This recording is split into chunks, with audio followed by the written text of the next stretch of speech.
பழையவர்கள் முதியவர்கள் சொல்றதுல நிறைய நல்ல விஷயங்கள் இருக்குது.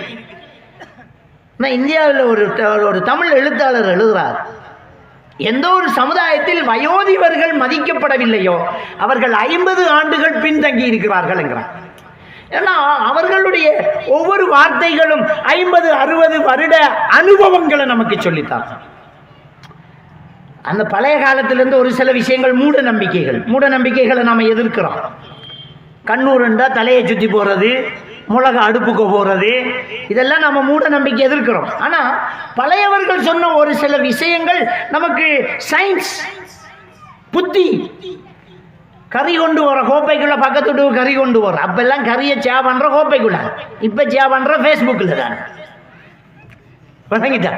அப்ப அந்த கறியை கொண்டு போகல உம்மா கூப்பிட்டு இங்க நின்று எங்க கொண்டு வராய் சாச்சிட்டு நிச்சயமா அடுப்புக்கு ஒரு கறி துண்டு எடுத்து அப்படியே மூடி வச்ச பீரிசிக்குள்ள வச்சு இப்ப கொண்டு போய் கூடுவோம். நாம இதை மூட நம்பிக்கை நினைக்கிறேன். கறி அந்த உணவில் உள்ள நச்சு பொருட்களை நச்சு வாயுவை இழுத்து எடுக்குது. அப்ப அது ஒரு சுகாதாரம். பிள்ளை சவுத்தா போல இருக்கு, சோந்தா போல இருக்கு, உளுந்து படுக்குது, வேலை ஒன்றும் செய்யுது இல்லை, சோந்த மாதிரி இருக்கண்டோன்னா பிள்ளை அடுப்புக்கு கத்திய வையம்பாங்க. அன்னரம் பழையாக்கள் அடுப்புக்கு கத்திய வச்சு நல்லா பழுத்து அப்படியே தணலாக கூட எடுத்து சொதிக்குள்ள ஒரு ஓட்டுவே இல்லாட்டி தண்ணிக்குள்ள ஓட்டி போட்டு அந்த தண்ணியை குடி பிள்ளைக்கு அப்படிங்க.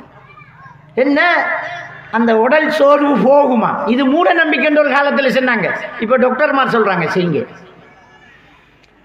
இரத்தத்தில் ஹீமோகுளோபின் குறைந்தால் சோர்வு இருக்கும், கொட்டாவி போகும், தூக்கம் அதிகமாயிருக்கும், ஒரு வேலை செய்ய இல்லாமல் இருக்கும்.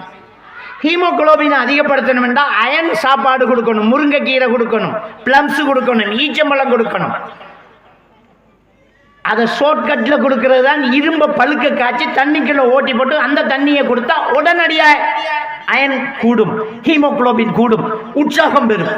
பாட்டி வைத்தியம் இதெல்லாம் மூட நம்பிக்கை இல்லை. அப்போ ஒரு முதியோர்கள் மதிக்கப்பட வேண்டும், பெரியவர்கள் சொல்லு கேட்க வேண்டும்.